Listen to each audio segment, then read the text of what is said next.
그렇죠. 말씀하신 것처럼 직접적으로 어떤 분야에 영향을 미치냐면 수입 물가가 급등합니다.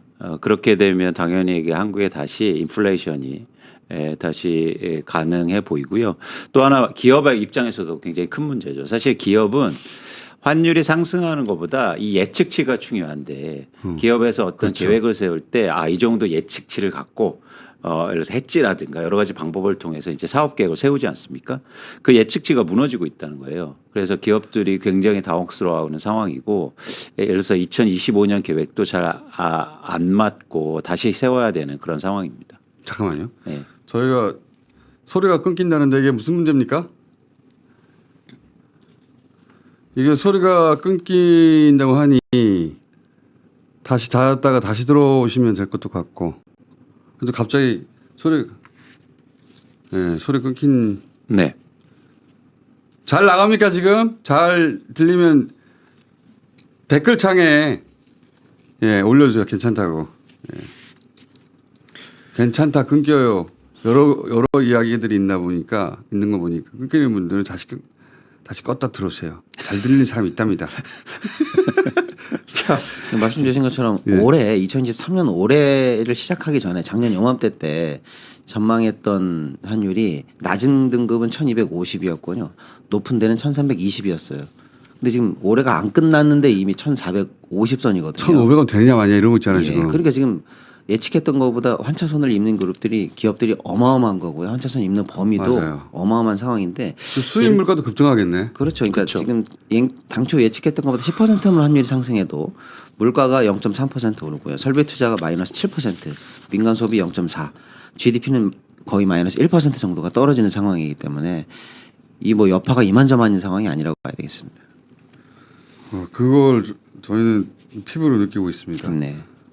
그런데 저는 좀 아쉬운 게 하나 있는데요. 그러니까 탄핵이 그러니까 아직 통과된 거 아니고 어쨌든 헌재에 가지 소추가, 않았습니까?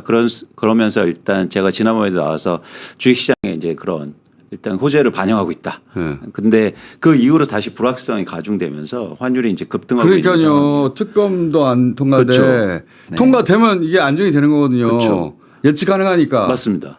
헌재 재판관도 임명이 되면 그다음 예측 가능하잖아요. 절차들이. 그렇죠. 어떻게 될지 모르니까 하루하루가. 그러니까 한덕수 대행이 계속 무슨 얘기를 하냐면 경제에서 불확실성을 제거하는 게 중요하다. 자기가 불확실성에 지금 끝판왕이에요.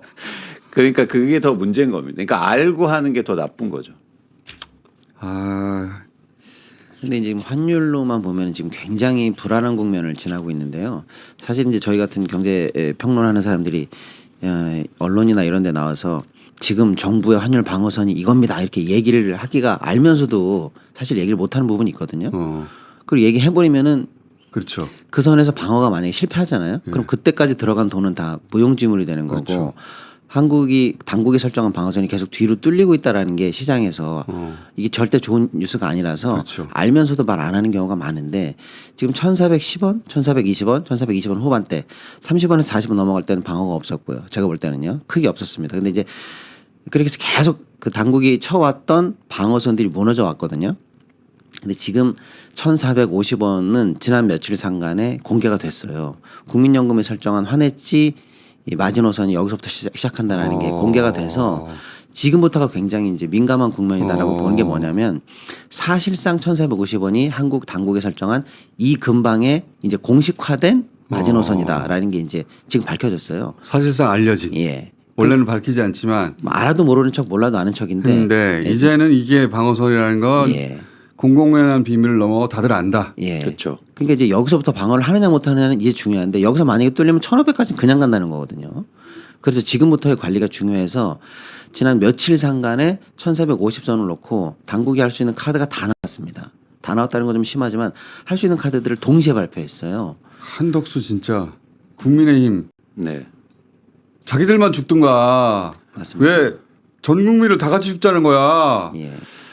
근데 이게 국민들도 사실은 반응하고 있는 게요. 또 하나 가장 큰 문제가 소비자들의 심리 지수가 크게 위축되고 있습니다. 이거는요. 예. 이건 진짜 이것도 저희도 많이 듣는 소리고 예를 들어서 여행 있지 않습니까? 여행. 네. 연말 연시 여행들이 많잖아요. 네. 그 현지 숙소들이 다 취소됐대요. 너무 이해가 가는 게 네. 지금 무슨 일이 벌어질지 모르는데 집에 있어야죠. 네.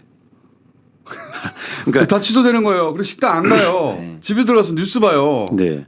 12월 24일 날 저희가 객관적인 지표를 좀 볼 필요가 있는데 한국은행이 소비자 동향 조사를 발표했는데요. 소비자 심리 지수가 88.4로 12.3% 포인트 하락했습니다. 이 정도 수준은 어떤 수준이냐면 코로나 수준이요. 저희가 코로나 여행 안 갈 때 막 취소하고. 집에 있을 때 가만히. 그죠, 그죠. 아무 데도 나가지 마. 이럴 때. 아니 이게 학교 다 닫히고. 지금 어디 모임에 가서 술 먹고 이럴 분위기 아니고 실제로 그리고 그런 분들 많거든요. 아침에 새벽에 일어나서 잠시 화장실 갔다가 다시 자야 되는데 뉴스 본다는 거예요. 그렇죠. 그 사이에 일어난 뭐 일이 없나 싶어가지고 그리고 저도 여러분도 그렇지만 마찬가지잖아요. 네, 지금 불안하고 그래서 피곤합니다. 피곤해요. 괜히 피곤해요. 뉴스